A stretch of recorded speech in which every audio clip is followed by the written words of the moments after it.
You know, there's a moment in life when you start feeling it.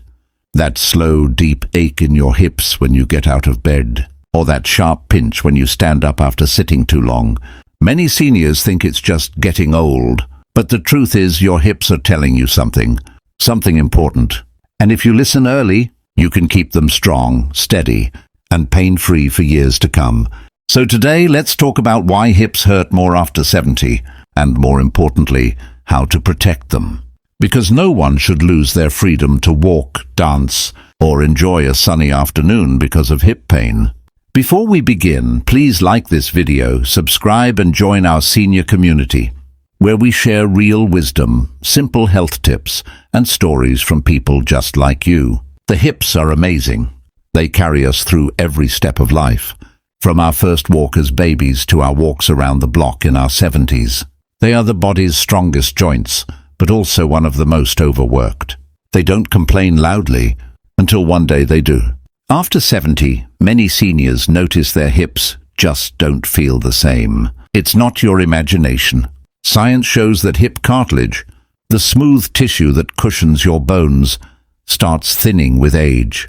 When that happens, the bones rub more closely, and small movements can start to hurt. At the same time, the muscles around the hips, especially the glutes and thighs, weaken. When muscles lose strength, the joints have to carry more weight than they were meant to. And slowly, that beautiful rhythm of walking begins to feel like work. Evelyn was 74 when she noticed the first twinge. A retired teacher, she loved gardening, roses, tulips, and a little patch of lavender by her fence. One spring morning, as she bent to plant seeds, she felt a sharp pain shoot through her right hip. She thought, just a stiff morning. She ignored it. But over the next few months, bending, walking, even sitting became harder. By the time she saw her doctor, she could barely get out of her favorite garden chair. The doctor smiled kindly and said, "Evelyn, your hips are speaking to you. Let's listen before they shout." What Evelyn learned changed her life, and can change yours too. She discovered that simple things, like daily stretches, short walks, and better posture, could reduce her pain more than pills ever could. Within 6 months, she was back in her garden, not pain-free, but stronger, wiser, and grateful. She often says, "I used to think my hips were failing me. Now I know they just wanted me to care for them." Here's why the hips hurt the more in the senior years. It's not age alone that causes hip pain. It's the changes age brings. Let's break it down simply. Cartilage wears down. That's the soft cushion between bones.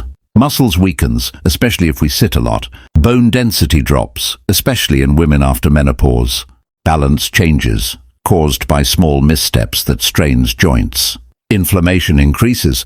And then there's posture. If you sit slouched or stand unevenly for years, your hips take the hit. Even a small imbalance can make one side work harder, leading to stiffness and pain. That's why you might notice one hip hurts more than the other. Next is on how to protect your hips in a simple way. You don't need a gym or fancy equipment. You just need consistency. Here are simple, safe habits every senior can do. 1. Move every hour. Don't stay seated for too long. Even standing up and walking for 2-3 minutes keeps your joints happy. 2. Strengthen your glutes. Your glutes are your hips' best friends. Tighten your buttocks while sitting. Hold for 5 seconds. Release. Do this 10 times, a few times a day. 3. Sleep smart. Place a small pillow between your knees if you sleep on your side. It reduces pressure on your hips. 4. Keep a healthy weight. Even a few extra pounds can stress the hip joints. Gentle walking, swimming, or chair yoga can help maintain balance. 5. Listen to your body. Pain is not weakness, it's communication. If something hurts, pause and adjust. Robert, 79, was a retired postal worker. He used to walk miles every day, but in his late 70s, his steps slowed. One morning, he tried to climb his porch steps and felt like his hips were locking. He feared the worst. But instead of giving up, he joined a senior exercise group at the local community center. They started slow, simple leg lifts, stretches, and balance drills.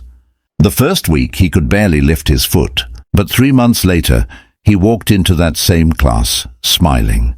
He said, I didn't get younger. I just got moving again. That's the secret. You can't reverse time, but you can renew strength.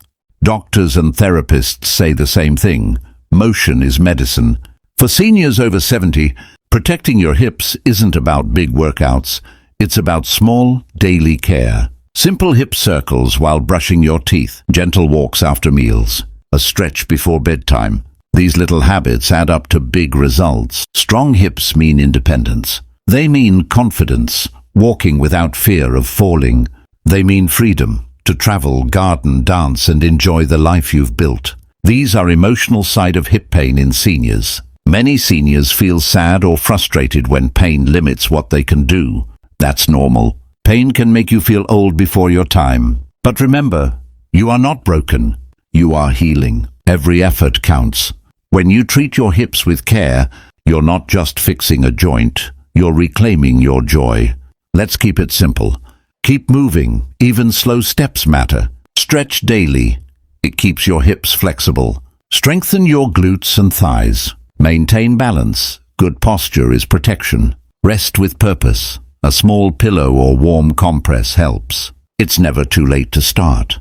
Whether you're 70, 80, or 90, your body listens to your kindness. You see, aging isn't about losing parts of yourself. It's about learning how to care for them better. Your hips have carried you through a lifetime of love, work, and memories. They deserve your patience, not punishment. So tonight, when you lie down, say this softly to yourself. Thank you, hips, for every step I've taken. Tomorrow, I'll keep you strong. Now let's go a little deeper, not into complex medical talk, but into understanding what's really going on in your hips after 70. Think of your hip joint like a well-built door hinge. When it's new, it moves smooth and silent. But after decades of use, if you don't oil it, the hinge starts to squeak. That's what happens inside your body. Your hips are ball and socket. Joints. The ball at the top of your thigh bone fits into a socket in your pelvis. Every step you take, those two bones glide together with the help of a smooth cushion called cartilage. But over time, that cartilage gets thinner, like a worn-out layer of polish. When the cushion wears away, the bones start rubbing closer together. That's when stiffness and pain begin. You may hear little clicks or pops. You may notice it takes longer to get up after sitting. You might even limp a little without realizing it. It's not just old age. It's wear and tear, just like anything that's been well used and well lived. But here's the good news. Even if cartilage can't grow back fully, your body can adapt beautifully. The muscles, tendons, and ligaments around your hips can grow stronger. And when they do, they take pressure off the joint itself. That's why movement matters more than medicine in many cases. Sometimes the reason your hips hurt isn't what you think. It's not always arthritis or injury. It can be daily habits that add up quietly.